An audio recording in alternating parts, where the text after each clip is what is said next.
My name is Tiffany. Before getting married, I worked full-time. But the truth is, that company had terrible working conditions. I had nearly 90 hours of unpaid overtime. I thought about working even after marriage, but due to health issues, I decided to quit when I got married. Now, I live a healthy lifestyle, waking up and going to bed at regular hours. My health improved drastically after quitting. My husband, Theo, didn't oppose my decision to quit. He seems to love that I'm home, doing household chores and welcoming him back from work. Back when we were newlyweds, he would often say, "I'm so lucky to have a wife who welcomes me home." Though, after 5 years, that sentiment became a given. But that's to be expected. Still, issues crop up over the years. My mother-in-law, Sarah, who used to be sweet, now often asks, "When will you give me a grandchild?" Every time we visit. And she always chooses to say it when Theo isn't around. Years of hearing this has built up a considerable amount of stress for me. To be honest, I don't want to see her because of the pressure she gives. My father-in-law, John, is a quiet, kind man who doesn't interfere. The irony is, it's Theo who says, "Kids are just a hassle. They also cost a lot." Yet when confronted with his parents, he acts as if it's none of his business. Once I told him, "If you don't want kids, explain it to your parents." But he shrugged it off saying, "Isn't that a conversation for women?" At crucial times, he evades responsibility with his own set of values. Because of this, to his mother, I seem the wife who can't have children, and he's the husband supporting her. Finally, I tried to clarify. It's Theo who doesn't want kids. But Sarah, convinced I can't get pregnant, replied, "You're just trying to put the blame on someone else." John sometimes tells Sarah not to interfere with our choices, but she doesn't listen. In the end, Theo doesn't want the hassle of parenting but doesn't want to upset his mother either. It's evident that he's always trying to please his mom. Honestly, I never thought he'd be this unreliable. If a ship were sinking, he'd probably save his mother before me. "Yes, he's a bit old-fashioned. But at least you're not living with them," my mother casually responds over a weekday afternoon call. Over the past year, I've often vented to my mother about Theo and Sarah. Although my mom is quiet, she's rational. She patiently listens and often calms me down. I feel guilty sometimes, thinking that a wife shouldn't complain about her husband to her parents. But with Theo not being supportive, my mom is the only person who truly understands me. "I'm sorry for always talking about this. I know you have your struggles too." "It's okay. Mom's fine now. The hospital tests showed nothing wrong." In reality, she had heart surgery and got a pacemaker just 3 months ago. I was worried when I heard she was going in for the procedure, but she just laughed it off. "Reminds me of when I told my husband," he said. "Pacemakers are pretty common these days. It's not that big of a deal." Yet, when his own mother sprained her ankle, he panicked and promised I'd help out without asking me first. Talk about double standards. I mean, a surgical cut is way more serious than putting a plaster on an ankle. I always complain over the phone and rarely visit my family since I live far away. I haven't been the best daughter to my parents, but this time I plan to surprise my mom on her birthday with a trip, in collaboration with my dad. I'm home. Dinner's ready. My husband, as always, takes a seat at the dinner table. He never really comments on the food anymore, but I was excited about the plan I made with my father. "Actually, my mom's birthday is coming up." "Oh." He paused eating his steak and looked at me quizzically. "I was thinking of booking a hotel in Lake Tahoe and taking a trip there." "Really?" He didn't seem too keen. "The hotel is quite fancy, and it's popular around here. I got a great deal through a contact." Upon hearing the word luxury, his eyes lit up. "A luxury hotel? We're getting separate rooms from your parents, right?" "Yes, we are. And since both my parents will be there, why don't we do some sightseeing in Lake Tahoe together?" "Sure." At least he seemed somewhat interested. Considering he spends most of his time with his parents, he can't complain about a trip with mine once in a while. Luckily this time, I don't need to arrange the dates or the hotel booking. My parents are taking care of everything. It's like I'm letting them do everything for me. This might seem more like me being spoiled rather than being kind to them. "When's the trip?" "I need to apply for my leaves." My husband threw the question over his shoulder as I was packing in the bedroom. "Didn't I tell you? It's on the 23rd and 24th. "Oh, right." Turning around, I saw him absent-mindedly fiddling with his phone. I've told him about this trip before. He never really pays much attention to me or my family. But on reflection, indifference was better than his past reactions. On the day of the trip, we drove to the luxury hotel in Lake Tahoe. My parents had arrived the previous night.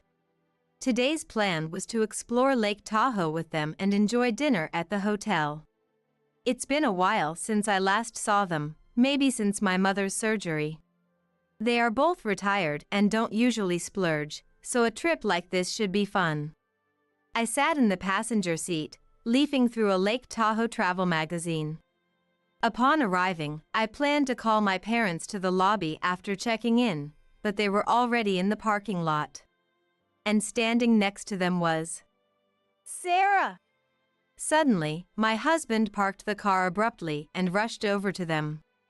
What on earth is happening? I was sure I had explained the plan properly. I quickly got out the passenger seat of the car and followed. "What's going on here?" While I was flustered, my husband began speaking fluently to my parents. "You knew of a great hotel, didn't you? We plan to enjoy it with my parents from tomorrow. You've already paid for the stay, right?" My parents were stunned. Of course they would be. This was completely unplanned. My mother-in-law, as brazen as ever, said, "You sure know some good hotels. Take care of it for us, okay? And next time, let's go to Alaska." What are you saying? On the other hand, my father-in-law, seemingly as clueless about the situation as we were, asking my husband, "Didn't you invite us on this trip? You said you'd cover the costs." Hearing that, I could feel the blood rush to my head. "Wait a minute. This hotel was arranged by my parents. Why would you just invite yours?" Now my mother-in-law chimed in. "What's the big deal? You can't hog such a nice hotel for yourself. You should care more about your husband's parents." I wanted to treat my parents to a luxury trip because I rarely get to see them, unlike John and Sarah. Plus, today is my mom's birthday. My mother-in-law, with a really look, sized me up from head to toe. "You've never gotten me a birthday present." Such blatant favoritism. "What?" I raised my voice in disbelief. "You did send Sarah her favorite flowers recently, didn't you?" "That was from your son. Stop taking credit for other people's gestures." I look at my husband, who was avoiding my gaze. He never showed any interest in giving gifts. Since our marriage, I've been the one choosing and giving gifts. "So you kept silent about the gift for Sarah?" Looking into my husband's eyes, he said something unthinkable. "Look, I'm using your money to buy them. It's the same as if I picked and bought them myself." He seemed genuinely annoyed. "Generally, after marriage, my parents should be the priority. Send your parents home." "What?" "That's right. From now on, it's quality time for our son and us. My mother-in-law interjected without missing a beat. I was deeply hurt.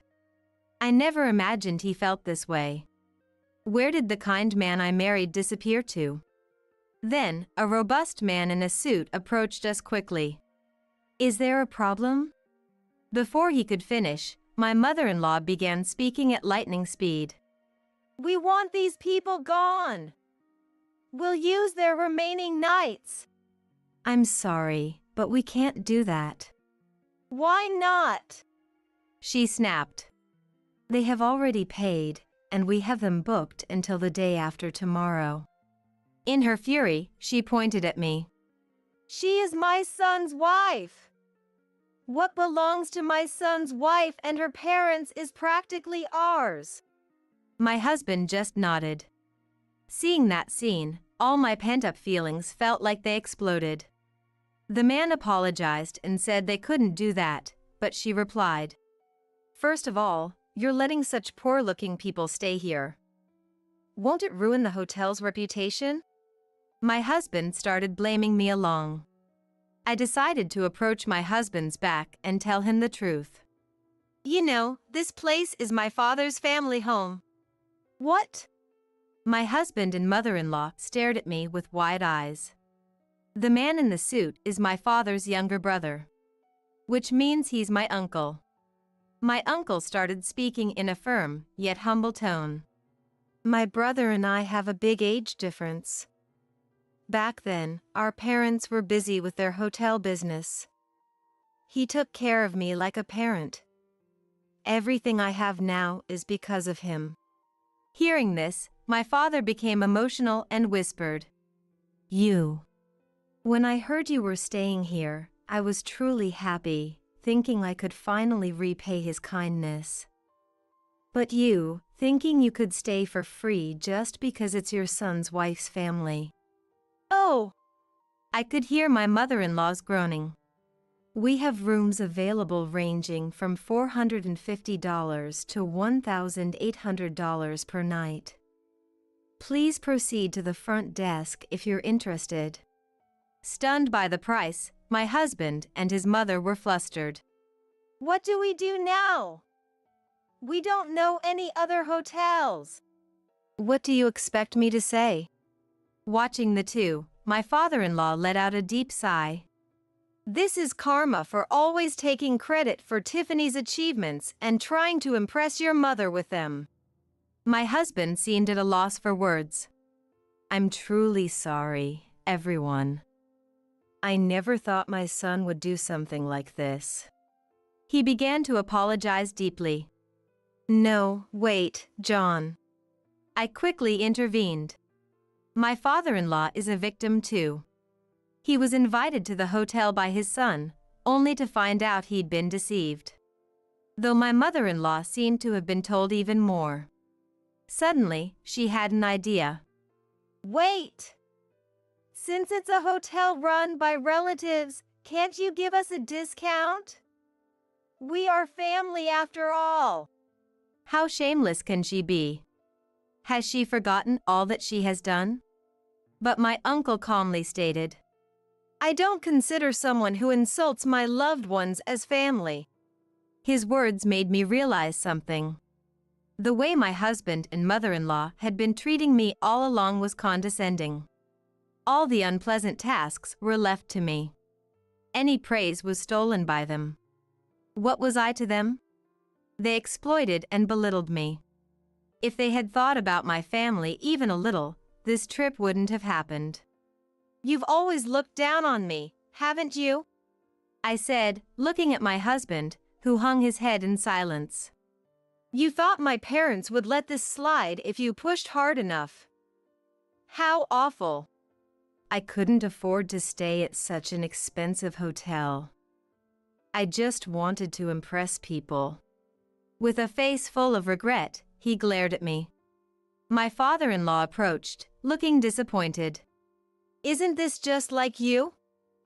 Always trying to look good in front of your mother. Who is the person you should be protecting the most right now? Huh? My husband stood still, looking confused. With a stern face, my father-in-law continued. Listen. You're married. Your priority should be protecting your wife, not impressing your mother. And yet, you.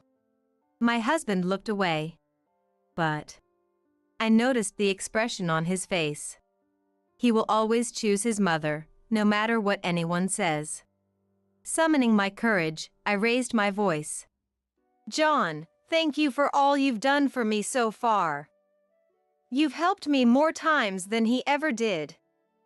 But I can't continue living with him as a couple any longer. My husband looked up, surprised. Let's get a divorce.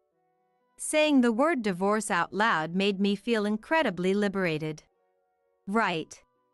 I've always wanted to divorce him. Are you serious? I heard my mother's voice from behind. I nodded. Yes. I've been thinking about it for a while now. Hold on. I'll apologize for what happened this time. Watching my husband scramble was almost like seeing a stranger's plight. It's not just about what happened this time. It's the forgotten gifts for Sarah, and countless other things. Of course, today played a part in my decision. Suddenly, my mother-in-law, red-faced with fury, yelled. A woman like you, who doesn't work or even have children, should be grateful just to be married. The realization that I could also sever ties with her left me with no fear. Look, I won't be belittled. And just for your information, it was your son who didn't want kids, saying parenting would be a hassle. I bet you never heard that from him. My mother-in-law just sat down, stunned. She had always believed it was my fault, not realizing it was her son's decision all along. So, my husband and mother-in-law were taken away by my father-in-law, and I went on to enjoy a family vacation with my own parents. You had quite the eventful birthday, didn't you? I'm sorry. My mom, with her usual cheerful tone. As long as you're happy, that's all that matters. But who knew he was that awful? I should have visited earlier to see how things were. No, it's okay. I've been in that life for so long, I became indifferent. This was a wake-up call. My typically silent father seemed to have a hint of joy on his face. After that, my husband and I divorced. But it seems the relationship between him and his mother has soured. He was never the considerate type and always left everything but his job to me. Without me, his apartment was reportedly turned into a garbage dump. Apparently, my ex-mother-in-law visits him regularly to clean up. However, she's nearing her breaking point, often fighting with the son she used to adore. Once, their argument got so heated the police were called. My ex-father-in-law claims she brought this upon herself by spoiling their son. Interestingly, on the day of the hotel incident, a neighborhood association president, whom my ex-mother-in-law was close with, was vacationing there too. He saw all her unreasonable antics. As a result, she's lost all respect in their community, labeled as the mother of the husband who bullied his wife into divorce. As for me, I found a job at my uncle's hotel. Searching for a job post-divorce, he offered me a position. Keeping the fact that I'm the owner's relative a secret, I'm now learning from more experienced staff members. The hotel job requires meticulous attention, and while there are tasks I haven't mastered yet and times I've been corrected, it's a far cry from the unappreciated housework I did before. Every effort here gets its due recognition. Can't be serious. What's going on here? Trembling, Robert met my steady gaze as I calmly stated, I don't know. But since you mentioned divorce, I'll proceed with it. Also, I'll discuss this with your parents. They'll surely understand the truth. My name is Nancy. I'm 28 years old. I work for a company that deals in household goods in the HR department. I met Robert at a drinking party through a friend. Robert runs a tech business with his parents. I decided to marry him because his carefree nature was a comfort to me, working in an organizational setting. Even after marriage, I got along well with Robert, but his family was a constant source of worry. His parents believed that a woman should join her husband's family after marriage, a view that clashed with my desire to continue working. Every time we met, they would make snide remarks. "Nancy, you're still working? It's shameful for a woman to be out and about. Quit your job and help out as Robert's wife." Jennifer, my mother-in-law, would often summon me to say these things. Dodging her was one thing, but spending my precious days off dealing with her was a significant stress. I enjoy my job, recently tasked with the selection of new hires. I look forward to building my career. The company culture is positive, and while work has its challenges, I don't face unpleasantness. It's not just about the income. I want to continue working. "Why don't you say something to Robert?" When Jennifer tried to involve him, Robert, albeit vaguely, respected my wishes. "If Nancy wants to work, then let her. Dad's still healthy, and it's not like I'm taking over immediately. Let her have her freedom at home." Hearing Robert's words, Jennifer narrowed her eyes in irritation and responded angrily. "You've become quite the outspoken son. Living together is obviously better. God knows what Nancy has told you." Robert sighed in annoyance and retorted, "Even if she helped, it's not like our sales would suddenly skyrocket. Having her work increases our income, which is more helpful." Hearing this, I couldn't deny feeling a bit disappointed, wishing for more affectionate words. However, I appreciated that he supported the lifestyle I wanted. I decided to overlook my feelings and be thankful to Robert. But as the months, half a year, and then a year went by, things couldn't stay the same. Jennifer relentlessly pressed for cohabitation and for me to quit my job. It seemed her fixation on this was strong, showing no signs of compromise. And, overwhelmed with dissatisfaction to the point of madness, she exclaimed, "It's absurd you're so obsessed with working outside. What are you after? Men? Yes, that must be it. While married to Robert, you're losing your head over men at work. How disgusting and shameful."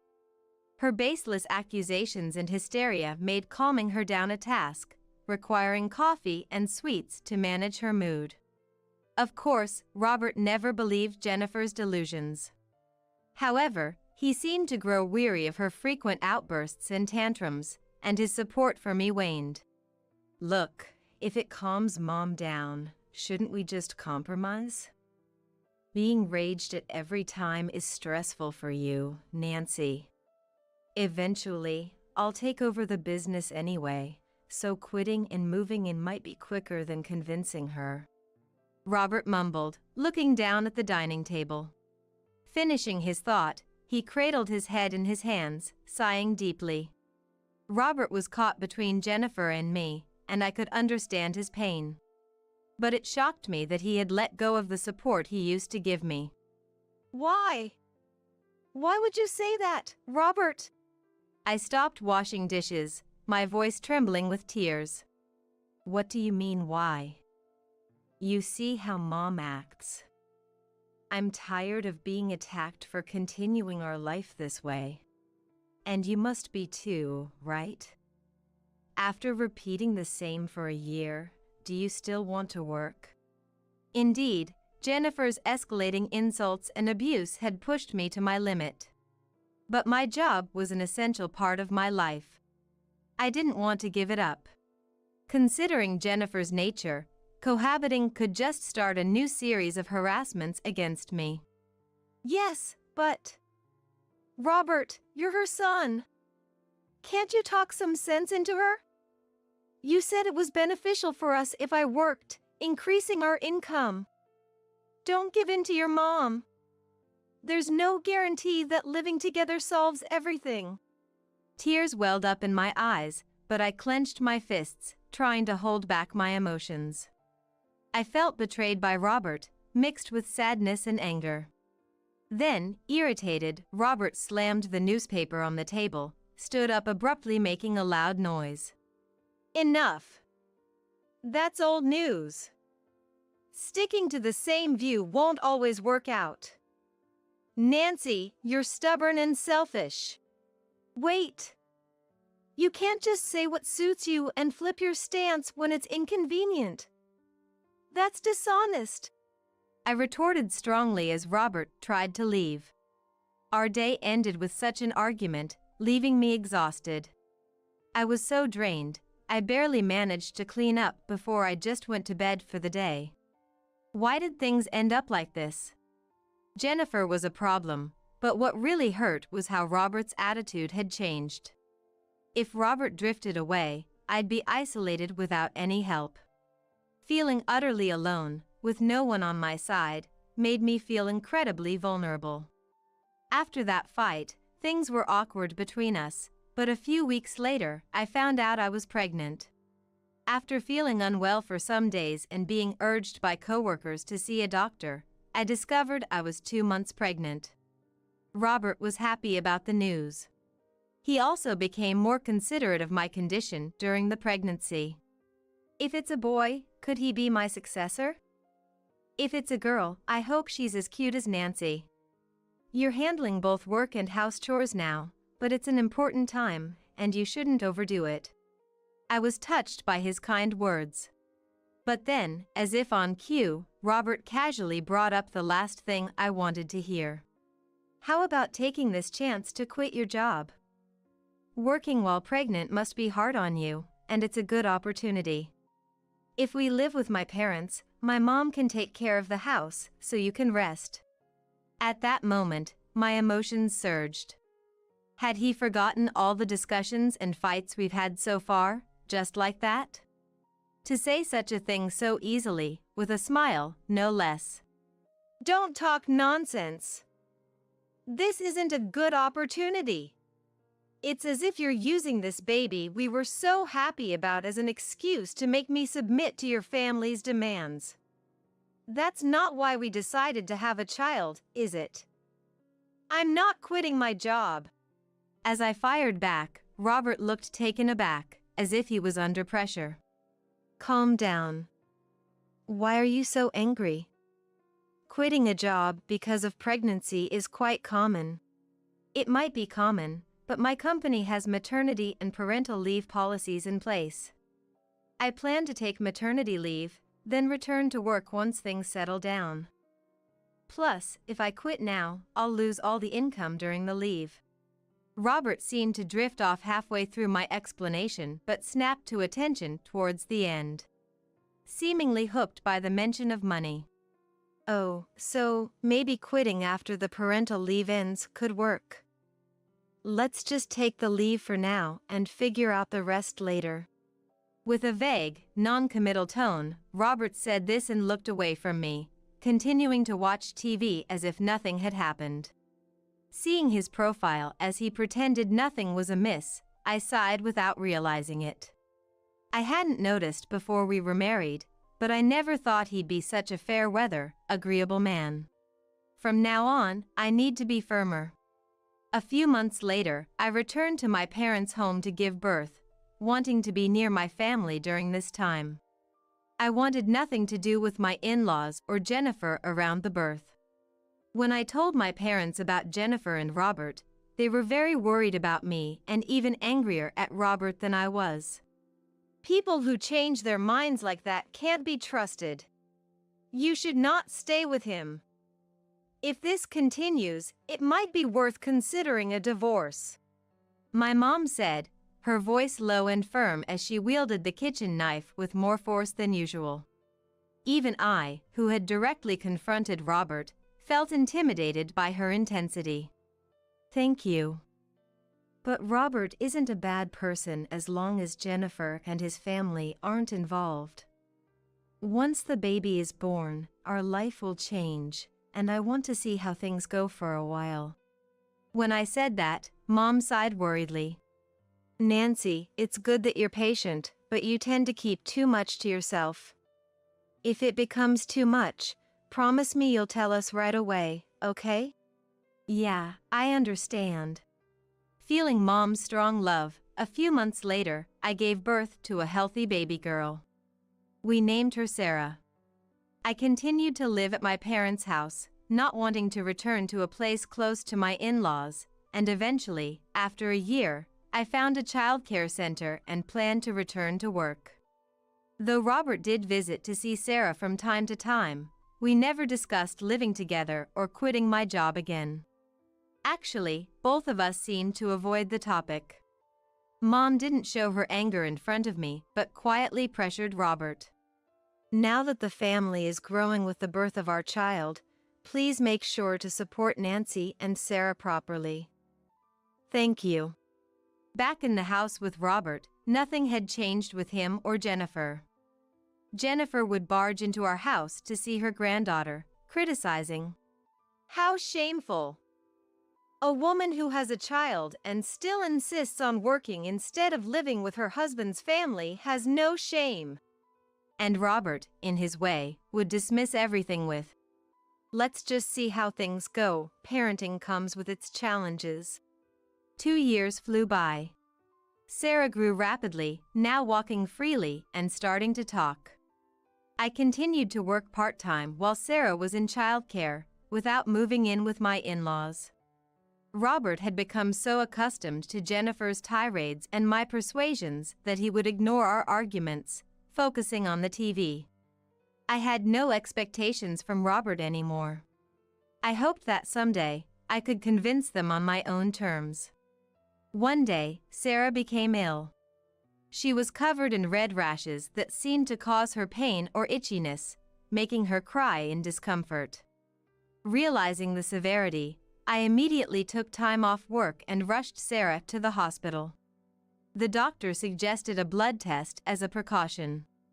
And when I mentioned we hadn't determined her blood type yet, they included it in the tests. I thought it was unnecessary, but agreed since the doctor recommended it. The diagnosis revealed that the rashes were due to atopic dermatitis, and she was prescribed specific medication for it. It was a relief to understand the inflammation and how to treat it. But the real issue arose from the blood test results. I am O-type, and so is Robert. Logically, our child should also be O-type. My reluctance for the blood type test was because it seemed obvious and unnecessary. Yet, the result puzzled me. Feeling an inexplicable chill, I returned home and seriously brought up the issue with Robert, discussing Sarah's atopy before showing him the blood type results. Isn't it strange that both of us are O-type, but Sarah is a type? As I hesitantly asked, Robert's complexion changed rapidly, and he shouted in anger. This means divorce! Nancy, you must have been cheating at work! Shocked by his terrifying aggression, I trembled. Wait, this is just a report. It could be a mistake in the test results. No way. You've been having children with another man. Mom said you were obsessed with work because you had a man on the side, and she was right. Pretending to be a career woman, freely mingling with men. What a philanderer. Robert hurled insults at me with a face red with rage. Amidst the loud and violent shouting, I felt a profound disgust and instinctively closed my eyes. It was heartbreaking to be so misunderstood, and the vile language he used was shocking. Stop it! Don't talk like that! I would never cheat! You know I've been commuting between work and home every day, don't you? Don't you trust your own wife? Trust? There's no trust here! The test results say it all! Robert screamed, violently slapping the paper with the test results. It seemed we could no longer communicate. I had completely misjudged my choice of partner. I deeply felt the mistake in my choice. I won't raise someone else's child. I don't even want to see the face of a child born to such a despicable woman. Get out of this house immediately, both of you. And since you cheated, expect a claim for compensation in the divorce court." Robert's yelling filled the house, waking Sarah in the next room, who started crying. The rash hadn't even settled down yet. Imagine how uncomfortable she must feel. While I was heartbroken thinking about Sarah, Robert forcefully pushed our belongings at us, trying to throw us out on the spot. In a panic, I grabbed our essentials and the medication prescribed by the hospital. Then, at the doorstep, I made one last plea to Robert. "Please listen. It's too baffling not to investigate. If it bothers you so much, let's do a DNA test." Hearing this, Robert looked down on me with disdain, jetting out his chin. "Fine, do it. It'll just prove your infidelity. Go ahead and hang yourself with your actions." Once convinced, Robert, showing no willingness to bend, happily offered his hair for the test. Suddenly expelled from the house, we headed to my parents' home, a 2-hour bus ride away. By the time we arrived, I was exhausted. My mom was shocked to see us and furious after hearing the story. "It's just too much. Kicking you out on such one-sided assumptions is crazy. Sure, the blood test results are strange, but we should be working together as a couple to figure this out. You should send such a husband back to his parents," Mom said firmly. She then tenderly applied medication to Sarah, who was still suffering from the rash, comforting her. "It hurts, doesn't it? And it was scary. Sarah, you haven't done anything wrong." I apologized to my workplace and took a leave, relying on my parents' support to care for Sarah. Simultaneously, I sent Robert's hair for DNA testing, awaiting the outcome. Since I hadn't cheated, the blood type discrepancy was baffling. Although I didn't want to think about it, even if Robert had cheated, the child wouldn't have been born to the other woman, so this situation wouldn't make sense.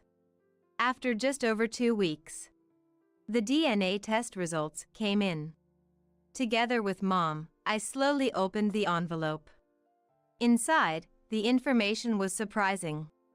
Indeed, Sarah was without a doubt our child. And it also confirmed that I am O-type. However, it turned out Robert's blood type was actually A. I went back to the house we had been expelled from to share this fact. Anticipating conflict, I left Sarah with Mom. "What are you doing here? You're the worst."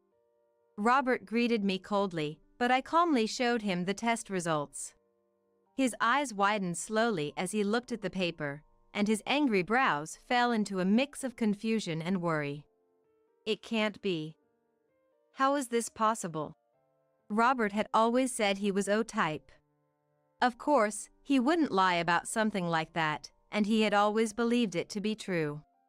I looked straight at Robert, who was shaking, and said calmly, "Let's talk about this with your parents. The truth will surely come out." Surprisingly, Robert nodded. He had mentioned before that both his parents were also O-type, which might not be the truth. The tension and fear of uncovering secrets about his birth made Robert shrink. He was a completely different person from when he had hurled insults at me. When we went to his parents' house, it seemed Robert had already discussed Sarah's blood type and my alleged infidelity, and Jennifer's gaze was icy cold towards me. "Why are you with that promiscuous woman?" Jennifer expressed her disgust. To her, Robert showed the DNA test results with trembling hands. "We shouldn't be talking about this. Look at this. You and Dad said my blood type was O, didn't you? Why does it say A here?" Jennifer slowly took it, scrutinizing the paper with a strained expression. Then, she led us to a back room and seated us on a couch. Sitting opposite us, Jennifer was silent, her demeanor formal. It seemed she had something to say, but she hesitated, biting her lip and looking down. "Mom, why are you silent? Is there a reason? You're O-type, Dad's O-type, so I should be O-type too, right?" Robert, trying to appear strong, was clearly anxious, his hands trembling under the table. "Yes, but..." Jennifer's face lost all its color, turning ashen like a doll's. She winced painfully, her lips quivering in a purple hue. "Why won't you tell me? Please, the truth." Despite noticing Jennifer's distress, Robert persisted in his questioning. After a few seconds of silence, Jennifer sighed quietly and began to speak. "There's something I've kept silent about. Robert, you're not actually the child of your dad and me." I gasped at Jennifer's words. "What? No way! What does that mean?" Of course, Robert was greatly shocked by the sudden confession. "Before I married your dad, I had a careless affair with another man. Robert, you are the child from that time." Robert is now 30 years old. The realization that the family he grew up with is falling apart must be a tremendous shock. Robert was already shaking. "Does Dad know about this?" When Robert asked, Jennifer looked pained. That expression alone was answer enough. "So, you've been hiding this from me and Dad?" At that point, Robert was so dismayed he seemed almost unable to speak, just staring at Jennifer with a look that was close to tears. Jennifer shed a single tear. "Robert, I truly did care for you as my own, and raised you with all the love a parent could give." Jennifer had an affair shortly after her marriage and conceived a child from that liaison, pretending the child was her husband's and living a lie as a family. She continued to love her son, nonetheless. "But even hearing that, I can't just accept it. So, was your affair partner a type? Why hide such a crucial thing?" Robert, with tears welling up in his eyes, stood up to confront Jennifer. "Probably," Jennifer murmured and then fell silent, looking down. What a revelation. Jennifer's long-kept secret came to light because of Sarah's blood type. Was it fate's cruel play, or a divine punishment? At least Sarah was undoubtedly mine and Robert's child, so there was no role for me in this. I decided to watch quietly, holding my breath. Can such things even happen? I never verified my blood type with a test. I've been healthy since I was a kid and never needed to. I just believed what Mom said about being O-type. I really am sorry." At that moment, Jennifer humbly responded. Quietly, the door to the room opened. "I've heard everything." Standing there was father-in-law Daniel, looking beyond angry, his gaze chillingly cold. Daniel, too, had always been somewhat sarcastic towards me, overshadowed by Jennifer's more overt hostility. His face, usually concerned about his business's future, now betrayed his disappointment in Jennifer for her decades-long deceit. "Is it true that Robert is not our child?" Daniel asked Jennifer in a low voice. Daniel. You were listening?" Caught off guard by the revelation that her secret conversation was overheard, Jennifer began to panic. While Jennifer scrambled for excuses, Daniel found the test results and scrutinized them. "To have such an indecent relationship with another man. And you've been deceiving me with it until this age." Daniel's calm facade shattered instantly. He turned red with anger, furiously berating Jennifer. "Don't say it like that. That's so unfair. Robert is our precious son. Haven't we raised him with care all these years?" "Yes, that's right. Deceived by you, I've cared for another man's child as my own for 30 years. With a loud bang, Daniel slammed the test results on the table.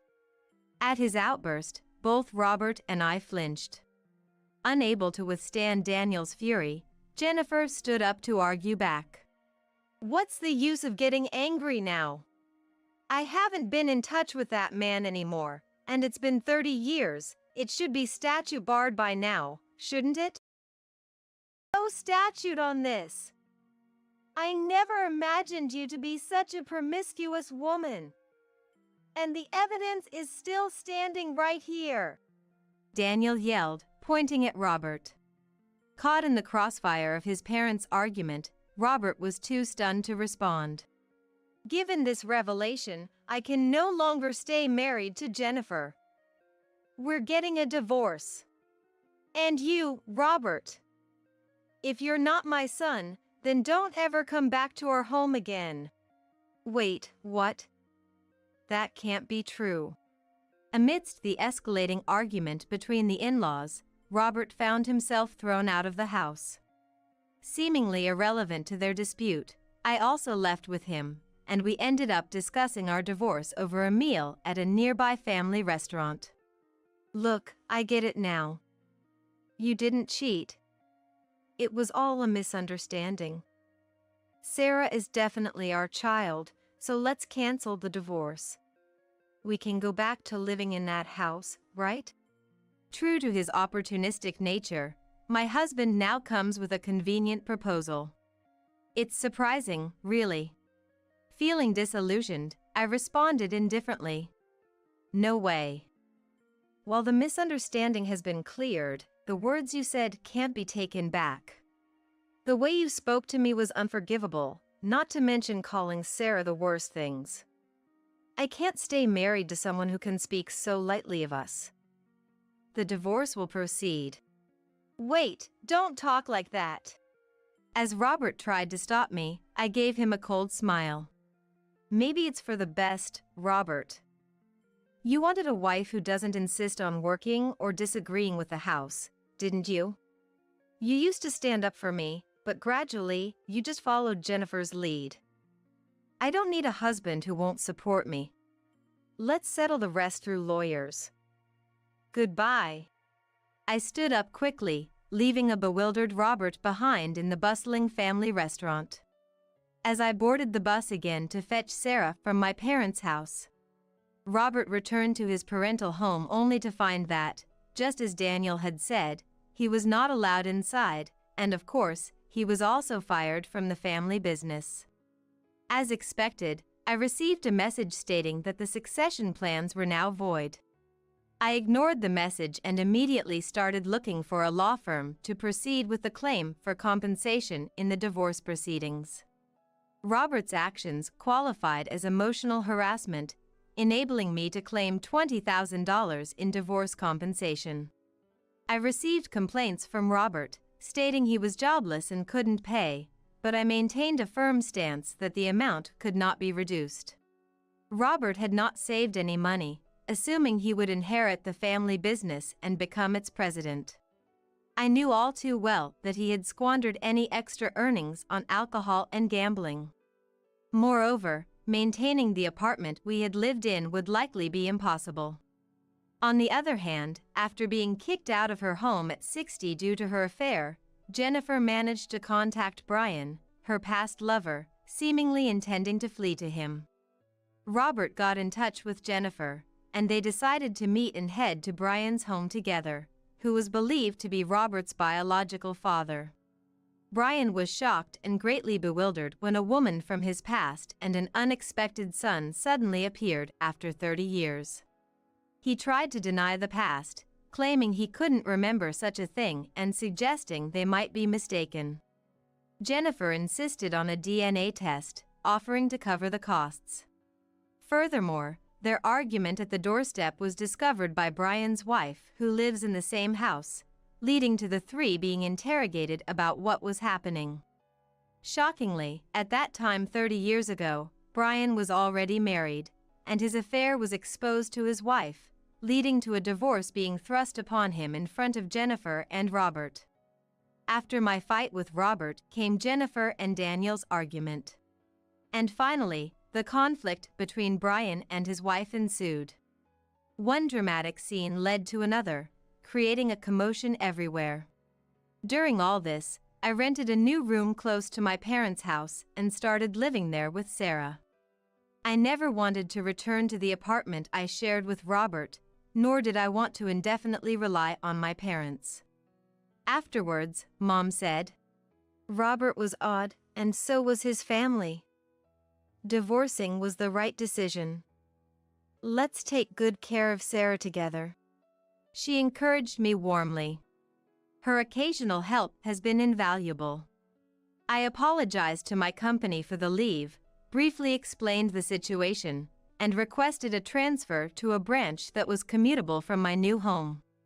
My previous performance was appreciated, and though the company regretted my departure, my transfer was approved, and I was able to return to work successfully. As I was starting this new life, Mom arrived at my house looking upset. "Can I talk to you?" It seemed she wasn't angry with me, so I let her in to listen. "Can you believe Robert came to our house? Unbelievable." Mom said this as she sipped the tea I had made, her eyebrows raised in disbelief. I felt a sense of disgust at Robert's pathetic behavior and sorry for the inconvenience caused to my parents. "He said he couldn't pay child support because he was jobless and asked for help, relying on Nancy. When I told him you had started a new life, he begged us for money with a terrible look on his face. It was so bad, we had to kick him out right away." Mom recounted, finishing her tea feeling relieved. "I'm sorry for causing trouble, Mom." When I apologized, Mom gave me a generous smile. "It's okay, it's all in the past. I've already warned him I'll call the police if he shows up again, so he won't bother us anymore.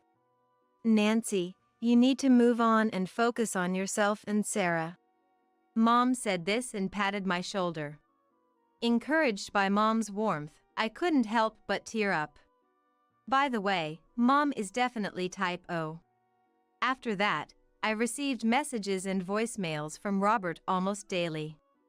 It seems that Robert, Jennifer, and Brian, all ousted from their respective homes, ended up living together out of convenience. Seeing their messages, I couldn't help but laugh at the bizarre combination. However, it's impossible for such a tumultuous group to live together harmoniously. As expected, it seems none of them are getting along well. They turned to me for help, but Mom sent them packing, audaciously asking for assistance. I ignored everything, blocking Robert's account and phone number. Robert's persistence didn't end there. He even showed up at my new workplace. But he never got to confront me. Having shared my fears about being stalked, the company was prepared. As soon as the surveillance cameras caught Robert, alarms sounded throughout the building. Startled by the alarm and the approaching security guards, Robert fled, a scene I watched from the safety of an internal monitor. My colleagues, having witnessed Robert's obsession, sympathized with me and promised to keep him away. Shortly after, an unexpected visitor arrived at my company. Jennifer, supposedly unrelated to me now. Unfortunately, she caught me in the hallway during my lunch break. "I finally found you. Nancy, you need to take responsibility for once." Jennifer's angry voice echoed in the office hallway. Passing employees looked on worriedly as Jennifer, visibly more haggard and pale, began ranting at me. "What? Why are you here at my office all of a sudden?" I asked, bewildered. As I was bewildered, Jennifer, who had become significantly more haggard and pale-faced than before, yelled in a shrill voice. "It's obvious, isn't it? If you hadn't investigated the blood type. If there hadn't been a DNA test, none of this would have happened. Your meddling has ruined everything I've built up. Everything is a mess now." Despite being responsible for her affair and keeping silent about the child she bore from it for over 30 years, Jennifer tried to forcibly shift the blame onto me. Just as Jennifer attempted to grab me, security personnel who had rushed over restrained her. Immediately after, the situation escalated to the point where the police were called. For some reason, Robert was there too, apparently watching from a hiding spot, and it seems they both ended up being interrogated by the police. I wish they would just stop. My new life has begun, and I've completely severed ties with Robert through divorce. Begging for a peaceful life, I went home, only to face a similar situation at work the next day. Just like the day before, someone had infiltrated the office and was waiting in the hallway. This time, it was Daniel who had come. I had never shared my workplace details with him, leaving me puzzled and slightly terrified about how he found me. As our eyes met, Daniel, with a frivolous smile, said, "Well, I know we've caused a lot of trouble in the past. Now that Jennifer and I are separated and Robert's been kicked out, we're actually short-staffed. Considering you were Robert's wife, why not help out at the company as an employee?" "Don't be absurd. I was the wife of Robert, whom you disowned. I have nothing to do with you now. If you're headhunting, please look elsewhere," I responded calmly. At that, Daniel's demeanor shifted from smug to menacing as he aggressively confronted me. "What? You're talking back to me? When you were married to Robert, it was all about not quitting your job and not living together, just doing whatever you wanted. Now, when I'm offering to start over and hire you, you're saying no? The nerve of women these days, all so insolent, it's infuriating." Daniel's rant continued unabashedly until security and the police arrived, much like when Jennifer had appeared, and took him away. With the departure of all three related parties from my workplace, the harrowing days of their uninvited visits came to an end, leaving me relieved and surrounded by concerned colleagues. Finally, peace of mind seems achievable as I dedicate myself more fully to my work. In the aftermath for Robert's family, it appears Daniel employed the reasoning he shared with me, despite the divorce, considering me still the ex-wife of his son, to propose a solution for their dire need of manpower in his business. Robert and Jennifer, facing dilemmas of shelter and financial insecurity, hesitantly accepted the offer of work and a place to stay. However, a family once fragmented by deceit and betrayal couldn't possibly reconcile to function harmoniously. Indeed, neither their domestic nor professional endeavors flourished, leading to daily disputes that resonated throughout the neighborhood, making them pariahs in their community. Nonetheless, they have consistently fulfilled the obligation of the divorce settlement payments. Payments are being monitored through a lawyer, ensuring that any interruption prompts immediate reminders for continuation. Given their current predicament, making divorce settlement payments likely compromises their living standards, leading to reluctant borrowing to make ends meet.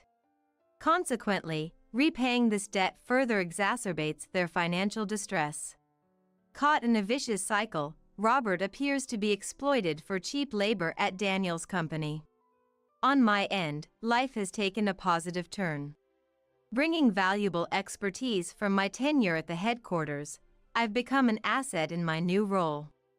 Praised for efficiency and accuracy, I've quickly earned trust and respect from colleagues. Talks of salary increments and promotions are already on the horizon, signaling expectations for my continued excellence. The people here are kind and upbeat, making this a workplace where I wish to stay indefinitely. Child-rearing is progressing smoothly. During the day, Sarah attends a childcare center, and sometimes with Mom's assistance, she has grown significantly. Regular hospital visits have gradually improved her atopic dermatitis, bringing some peace of mind. Her earnest stories about her day at the childcare center are irresistibly adorable. Her third birthday is approaching, and Mom and I are discussing how to celebrate it. Though she might not remember it, we want to give her a beautiful, delightful celebration. Mom has recently been busy knitting sweaters for Sarah, pouring her love into every stitch. "I'm going to knit the cutest sweater in the world, so get excited," she declared with enthusiasm in front of me. As for me, I've taken up baking, whipping up daily snacks while also preparing to make Sarah's birthday cake from scratch. Strawberry cake is nice, but how about an apple pie? What do you think, Sarah? I asked. Our little girl, after a moment's thought, tilted her head and brightly exclaimed, "Apple pie." Her adorable response brought a spontaneous smile to my face. Life might throw challenges at us as we go along. But whether it's work, parenting, or just dealing with everyday life, I believe in facing everything with a smile, taking one step at a time, and trusting the people around me. As long as Sarah is by our side, I'm confident we can handle anything.